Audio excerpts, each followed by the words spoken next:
Right now, there's a whole lot of us that are coming off of last week's major winter storm. And anytime that you have an event like that, you're going to have folks who weren't prepared for it and want to make sure that they don't have to deal with all that mess again. But if you're new to preparedness, it can seem like a little bit of a challenge from a monetary standpoint. So today we're going to talk about the first $100 that a new prepper should spend. A lot of this is going to be stuff that you can go out and buy at your local grocery store or big box store this afternoon. And as we go through it, I'm going to give y'all some ultra budget friendly options in case you can't even afford this. And I'm also going to provide some higher end things too if you got a little more cash to spend. First up, we have food, and anything that I chose for this needed to meet a few different criteria. First up, it needed to be inexpensive so people could actually afford it. Then it also had to be shelf stable. Everything here has a shelf life of at least 6 months, some of it much longer than that. And then also, I didn't want any of this to require any sort of additional preparation, like cooking. And the reason for that is that anytime that you add a backup cooking method, even if it's a cheap one, that's going to be at least 25 or 30 bucks. And if you only have $100 to spend, then that's a pretty big chunk of your budget. Now, there are ways that you can make a backup cooking method for pretty much next to nothing. And I actually showed how to make an alcohol stove and a buddy burner in one of my previous videos, and I'll be sure to link to that at the end of this one. First up, we have peanut butter, and this cost around $3.98, at least at my local store. And the good thing about peanut butter is that it's high in protein. It's also high in beneficial fats. So eating this is going to give your body at least some of what it needs for energy. Then also, a lot of people already eat peanut butter. So since it's a normal part of their diet, it isn't going to shock their system or give them the trots or anything awful like that. Of course, if somebody's allergic to peanuts, obviously don't want to eat this, that would be bad, so come up with some other alternative. The main disadvantage to peanut butter is its shelf life. It only lasts for around 6 months, I think. That varies depending on the exact variety that you get. I know like the organic types, those tend to have a shorter shelf life. So this is going to be something that you're going to want to rotate through. Then after that, we have Ritz crackers, and you can find boxes of those for around $3.97. And what I like about Ritz crackers, first off, out of all the crackers, at least in my opinion, these probably taste the best, with the exception of maybe something like Captain's Wafers. Those are pretty darn good too. I know that there's a local Italian restaurant when we go through there. I pretty much polish whatever Captain's Wafers are on the table. But anyway, so these, they go well with a lot of different things. You can eat them with peanut butter. You can eat them with the tuna here, which we'll cover in a second. Or you can just eat them by themselves. The only downside to the Ritz crackers is the same as the peanut butter. Doesn't have as long of a shelf life as what other preparedness foods would have. This is probably only good for around 6 months before it starts to go stale.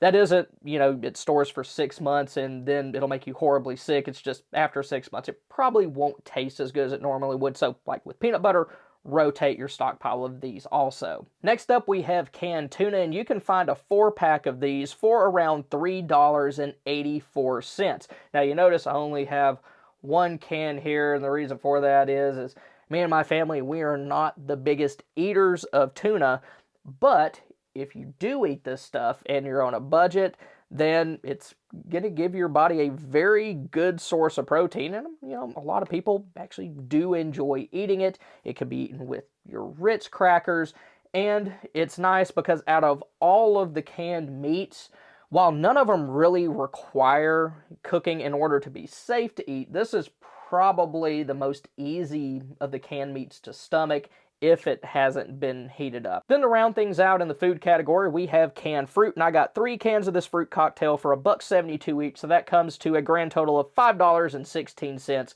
for the fruit. And what I like about this is it's a good sweet snack. I have been eating canned fruit cocktails since I was an itty-bitty kid, and I've always really enjoyed it. It's a nice morale booster. Now, like I mentioned a second ago, the purpose of this video is to give you a bare bones, budget-friendly list that can help you get through things like storms and other short-term emergencies. But if you're concerned about longer-term situations or just want to go beyond the bare minimum, then be sure to check out my 72-hour survival course. It covers way more information than any of my regular YouTube videos do, and you'll also get access to several checklists to help you get through the opening stages of a disaster. You can find all that using the link in the description below. Next up, we have water, and I wanted this to give you water that you can use immediately, along with the ability to add additional water storage if you're able to. First up, we have just a regular 40-pack of bottled water, and you can get a store brand for around $5.47. The best thing about bottled water is that it's very easy to go pick up and just store until you need to use it. And also, it's very easy to rotate. Now, bottled water does have some disadvantages. First off, it isn't really meant for super long-term storage. These bottles are pretty flimsy and they can break down, especially if you have a whole bunch of them stacked one on top of the other. They will eventually start to leak, and that is no bueno. And then also, something I talked about in a video I did last year is these have a ton of microplastics in them, so they're really not the best thing to drink all the time for years at a time. But for an emergency situation, this is a lot better than nothing, and it'll take a lot longer to take you out than dehydration will. Next up, we have the Reliance Fold-A-Carrier, and you can get these for around $10.99. The two things that I really like about these Fold-A-Carriers is, first off, they're pretty darn cheap for a portable water container, and then second of all, they fold away when they're not in use. Like this one, when it's all folded out and filled up, will hold 5 gallons, which is a pretty good supply of water. They're also a lot more durable than what you'd think they would be. I mean, you can't be stupid with them or anything, but I have ones that I used on camping trips back in, I believe, like 2007. I've also used them during power outages here around 5 years ago, and even then, I mean, it was still working fine. Then I also like that it comes with a spigot so you can pour water straight out of it. If you have a little bit extra money to spend though, I'd strongly recommend picking up the Aquatainer, and you can get those for around $18 to $20. Those are a much better choice for long-term water storage. Like this is something that if you know a storm's in, you go ahead and fill it up while things are still up and running. But with the Aquatainer, you can keep water in there for 6 months, rinse it out, refill it, and then you're good to go all over again. And like this one, the Aquatainer also does come with a spigot, so you can set it on the edge of a sink, brush your teeth. Then on the other hand, if you're on a very tight budget, then you can refill 2-liter soda bottles with water. If you do that though, you are going to have to put a little bit of work in to make sure that those bottles are as clean as possible. And to do that, you start off by cleaning out the inside with dish soap and water, rinse it out completely, and then you add a teaspoon of regular disinfecting bleach in with a quart of water, mix it up, pour it in there, cap it off, swish it around, let it set for 30 seconds, dump it out, rinse it out again, and let it air dry. And then after all that's done, go ahead, fill it all the way to the top with clean tap water, and then seal it as tight as you can. Then you also want to be careful how you store those. You want them to be in a dark, cool environment so that algae doesn't build up in there, because if that happens, your clean water ain't going to be so clean anymore, and you can't drink it like that without boiling it first. Then after that, we have some sanitation and hygiene supplies. First up, we have some hand sanitizer, and that is around $3.47 per bottle.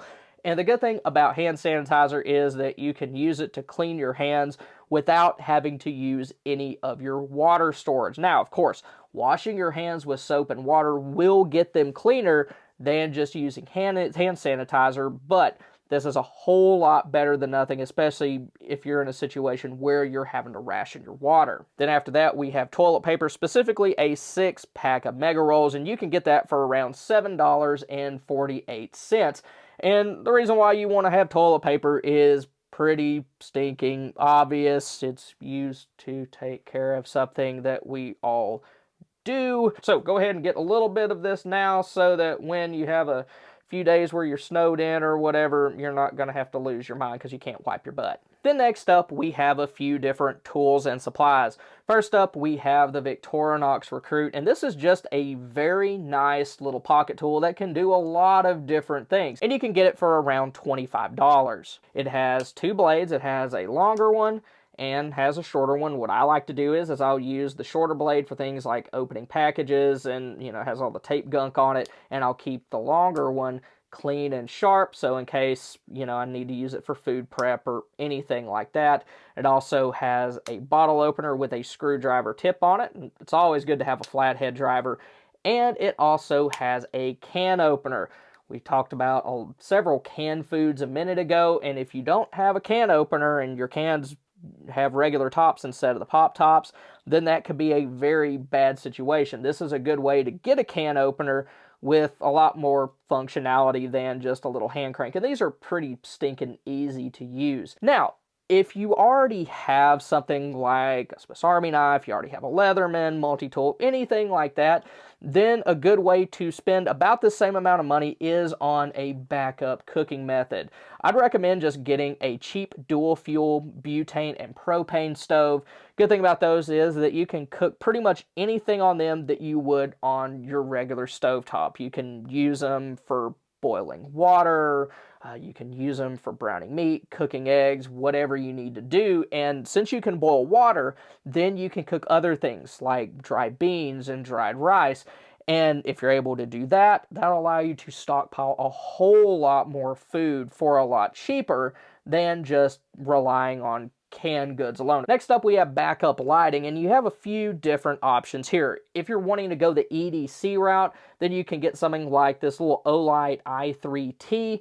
It just runs off of one AAA battery. I mean, it's fairly bright for what it is. It just fits down in your pocket, and I mean, it's been pretty reliable for me. Of course, this isn't the only light out there, just something kind of in, the $15 to $20 range. This just kind of fits that bill nicely. If you're wanting a headlamp, I found this one for around $15. It's not quite as good for EDC because, I mean, I don't see many people running around with headlamps in their pocket. I mean, you can if you want to, rock on.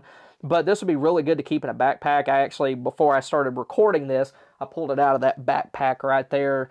And I mean, it's pretty bright. It'll work for hands-free lighting up close. It just doesn't throw the beam very far, but really that's what I would use my flashlight for anyway. And then the third option is an LED lantern. This one by Energizer, it normally costs around like 17 to 20 bucks or something like that. Runs on either 3 D cells or 3 AA batteries. It's pretty bright, has a few different brightness modes, and then also it can be used to charge USB devices, so that's pretty cool. But the thing is if you are starting out and you don't have any sort of backup power source, I do recommend getting a light that uses traditional, relatively inexpensive alkaline batteries. Like these two here, they use AAAs. This one here, like I said, it can use either AAs or D cells. Because if you go towards the more expensive rechargeable versions, once the batteries are out, then you're out of luck until you can charge it again. But at least with these, you can afford, or you can stockpile a decent supply of batteries before a power outage. And that brings me to the next thing that's on the list, and that is a pack of AAA batteries. And I think where I live, I can get a 16 pack for around $8.99. But with that, if you have, your flashlight uses AAs, of course, get those. I just put AAAs because that's what my flashlights use. Now, if you want to see the video where I show how to make a buddy burner and an alcohol stove, then click here. Or if you're really going to get into preparedness and you want to see the first $1,000 a new prepper should spend, maybe get ready for your tax refund, then go ahead and click here. Thank y'all for stopping by. Y'all have a good one.